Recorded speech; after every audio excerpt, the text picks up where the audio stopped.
in general is no stranger to a lot of great hand-to-hand fighting, with it being a martial arts anime first and foremost. I think that Broly vs Gogeta is one of the best fights Dragon Ball in general has to offer, simply because of how intense and fast-paced it is. It takes a certain kind of special to catch your viewers and immerse them in the experience of such a fast and hyper battle scene, and this one does it very, very well. We all know how strong these two combatants are, so a fight between them has to have some huge expectations. Judging by what I just said a few moments ago, this fight got all expectations checked, and then some. They say that you can learn more about a person or two by how they fight, and that saying definitely applies to this fight. It's more than lights and fireworks, but of course the spectacular takes center stage. Overall, this thing is simply a beauty to watch on the big screen, and seeing as how it captivated me so much, I place this at the top of this list. I hope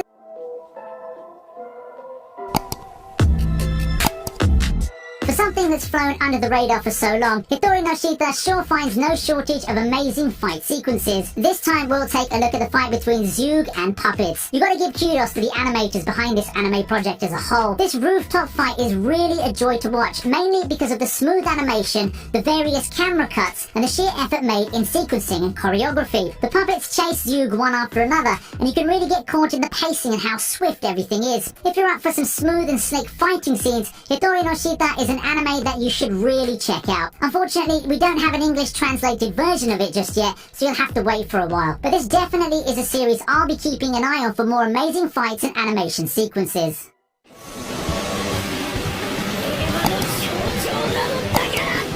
My Hero Academia's first season ended with a banger of a final fight. We're at the cusp of the first season's ending, and what a way to end the arc with a climactic battle to demonstrate why All Might is rightfully the world's mightiest hero. The whole sequence deserves mentioning, as All Might didn't win the fight all on his own like some invincible anime Superman. He had some help from his students, and once all the distractions had been taken care of, it comes down to All Might and Nomu. Despite all of Nomu's endurance, an All Might with declining powers makes quick work of the villain, giving us one of the most iconic gifts featuring the legendary hero. If you can't get enough of All Might, he has a lot of other shining moments that you might want to see in the videos of this channel.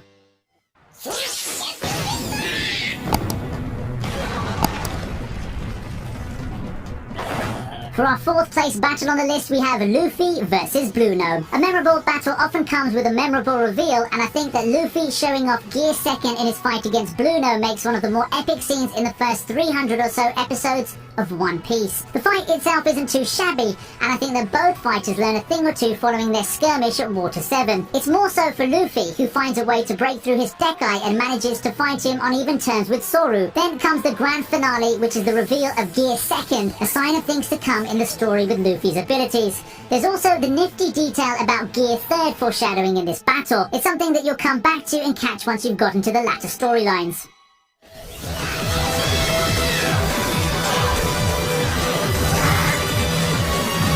Sometimes you just gotta hand it to the animators, don't you? They just do their job too well and turn a niche show into must-see TV for some parts of the anime fanbase. For Gleipnir, its moment came in episode 2 with the battle between Shuichi and Hikawa. There's a lot to be said about the battle itself, but the moment quickly cements itself to the minds of the watchers thanks to the beautiful animation. This is something that you don't see in manga. It took up most of the discussions after the episode, and it elevated the show through the ranks of its peers in the season. It also helps that given the premise and the genre of the show, fans will be coming back for more. With Gleipnir's run still ongoing, let's wait and see if more of this will come our way, and I'll tell you, I have a good feeling it probably will. The fight put Gleipnir on the map of many anime watchers, and it's proof of what the power of animation can have in bringing to life or even pushing an already good fight to greater heights.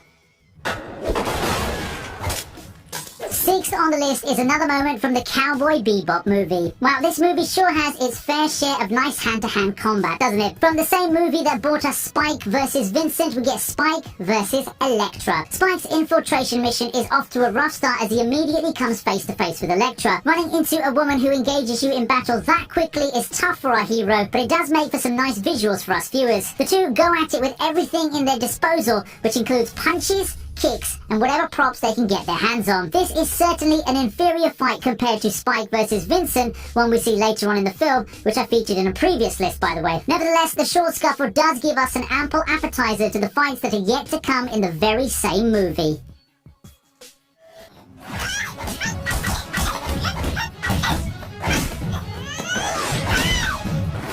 We don't really see a lot of people talk about Kizuna Ichigeki, but I think that it's a nice cool short film that you guys might want to check out if you've got some time to spare. For me, the highlight of this movie as far as fight sequences go is the battle between Kizuna and Giant Gaga. The battle's short but intense and is a nifty example of the classic David versus Goliath style fight. Fast and agile, Kizuna spends most of the fight jumping around and delivering quick strikes while creatively using the gigantic opponent as terrain to deliver some more complicated moves. Giant Gaga struggles to catch the tiny opponent and is finished off by a punch to the forehead. Maybe giants really do have a weak spot on their foreheads. Overall, the fight takes a little less than a minute and is short but sweet.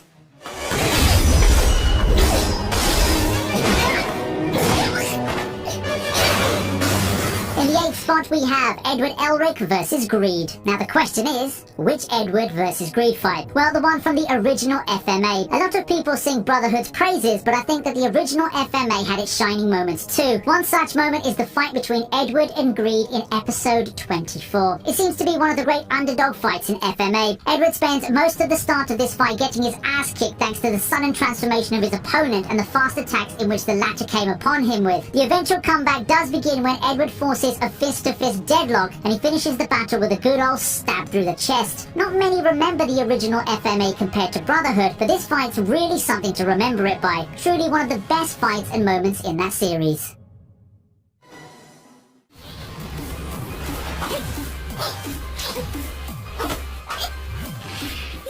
Ninth place on the list is Nagisa versus Garma. I think that this fight is one of the best ones in Assassination Classroom, even if you put the hand-to-hand qualifier away. In addition to it being a great fight as a fight, I also think that the emotions flowing in this fight really work in its favour too. The fight was back and forth at first, with Garma giving some painful-looking beatdowns on his less physically inclined opponent. Nonetheless, Nagisa has heart and you should never count out a determined fighter. In the end, Garma concedes defeat in one epic turnaround. Until now, people still debate on whether Garma let Nagisa win this one or not. I think that the anime is leaning towards that narrative.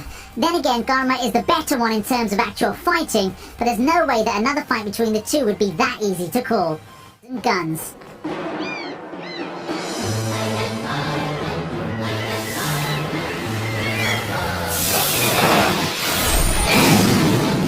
Now here's an anime that you may not have heard of, and I don't blame you. No, it isn't exactly the most popular show in the shonen-dominated mid-2000s, but its 12th episode gave us this gem of a battle between Karasu and Fukuro. It's a classic climactic beatdown between two combatants done in Noen's signature art style. Now, I'd say that the animation and the overall feel of the thing can be an acquired taste, but few can undermine the tension surrounding the whole thing. The music helps a lot too, as do the cuts to different scenes mid-fight. For me, the fight itself only tells half the story, but with something like this, I wouldn't be surprised if some people would start thinking otherwise.